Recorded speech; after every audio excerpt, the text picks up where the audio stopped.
Hello friends, welcome to our channel Learn and Teach with Arun. இந்த வீடியோல நம்ம என்ன பார்க்க போறோம் அப்படி சொல்லி பாத்தீங்கன்னா பைத்தான்ல இருக்கக்கூடிய எக்ஸெப்ஷன்ஸ். எக்ஸெப்ஷன் அப்படினா என்னன்னு சொல்லி பாத்தீங்கன்னா it is an abnormal condition அப்படினு சொல்லுவோம். ஒரு புரோகிராம் வந்து ரன் பண்ணும்போது அதுல வரக்கூடிய எரர், அதனால வரக்கூடிய abnormal condition இருக்கு இல்லையா, அதுதான் வந்து எக்ஸெப்ஷன் அப்படினு சொல்லி சொல்லுவோம். பைத்தானை பொறுத்த வரைக்கும் எக்ஸெப்ஷன்ஸ் வந்து two types அப்படினு சொல்லி சொல்லலாம். ஒன்னு வந்து built-in exception, இன்னொன்னு user defined exception. built-in exceptionக்கு உண்டான ஒரு எக்ஸாம்பிள் வந்து இப்ப பார்க்கலாம். சரிங்களா? AB அப்படினு சொல்லி ரெண்டு நம்பர் இன்புட் வாங்குறோம்.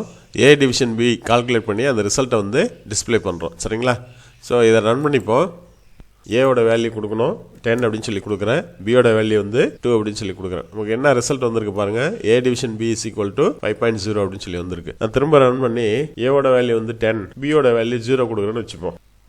என்ன வருது பாருங்க, 0 division error, division by 0 error காமிக்குது. ஓகேங்களா? ஸோ இந்த மாதிரி ஒரு அப்நார்மல் கண்டிஷன் வந்தா என்ன பண்ணணும் அப்படிங்கறத நம்ம சொல்லணும். அதுதான் வந்து எக்ஸெப்ஷன் ஹேண்ட்லிங் அப்படின்னு சொல்லி சொல்லணும். சரிங்களா? சரி, நான் வந்து இந்த ப்ரோக்ராமை இப்படி மாத்துறேன். இதுல பாத்தீங்கன்னா ட்ரை பிளாக் இருக்கு, எக்ஸப்ட் பிளாக் இருக்கு, எல்ஸ் பிளாக் இருக்கு. ஓகேங்களா? ட்ரை பிளாக் அப்படிங்கிறது எந்தெந்த ஸ்டேட்மெண்ட்லாம் வந்து நம்ம எரர் அல்லது எக்ஸெப்ஷன் வர்றதுக்கு வாய்ப்பு இருக்குன்னு நம்ம நினைக்கிறோமோ அந்த ஸ்டேட்மெண்ட்லாம் வந்து ட்ரை பிளாக் குள்ளார வைக்கணும். அதே போல எக்ஸப்ட் பிளாக்ல என்ன பண்ணும் அப்படின்னு சொல்லி பாத்தீங்கன்னா அந்த எக்ஸெப்ஷன் வந்து வந்தா அல்லது அந்த எக்ஸெப்ஷன் வந்து ரைஸ் ஆச்சு அப்படின்னா என்ன பண்ணணும் அப்படிங்கறத எக்ஸப்ட் பிளாக்ல நம்ம சொல்லணும். சரிங்களா? சோ இங்க வந்து நம்ம 0 டிவிஷன் எரர் அப்படின்னு சொல்லி ஒரு எக்ஸெப்ஷன் வருது அப்படின்னா அதுக்கு பதிலா இந்த பிரிண்ட் ஸ்டேட்மெண்ட்டை சொல்லியிருக்கோம். சரிங்களா?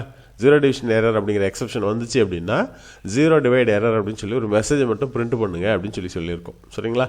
எல்ஸ் பிளாக் அப்படின்னு சொல்லி பார்த்தீங்கன்னா நம்ம சொல்லியிருக்கக்கூடிய அல்லது ஹேண்டில் பண்ணியிருக்கக்கூடிய எந்த எக்ஸெப்ஷனும் வந்து ரைஸ் ஆகலை அப்படின்னா எல்ஸ் பிளாக் ஒர்க் ஆகும். ஓகேங்களா? இப்போ ரன் பண்ணிக்கலாம். சரிங்களா? ஏவோட வேல்யூ இன்புட் கொடுக்கணும், 10 கொடுக்குறேன். பியோட வேல்யூ 0 கொடுக்குறேன்னு வச்சுப்போம். என்ன வருது பாருங்க, 0 டிவைட் எரர். 0 டிவைட் எரர் அப்படிங்கிறது ஒரு மெசேஜ், நாம பிரிண்ட் பண்ணிருக்கக்கூடிய மெசேஜ். ஓகேங்களா?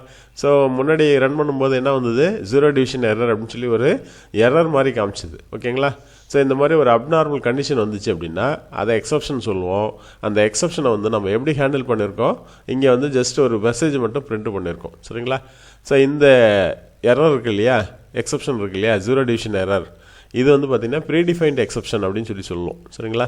ஸோ பைத்தானில் இருக்கக்கூடிய பில்ட்-இன் எக்ஸெப்ஷன்ஸ். ஸோ இப்போ நம்ம வந்து இதே ப்ரோக்ராம் வந்து திரும்ப ரன் பண்ணுறோம். வேல்யூ வந்து 10, இன்னொரு வேல்யூ 2 கொடுக்குறோன்னு வச்சுப்போம்.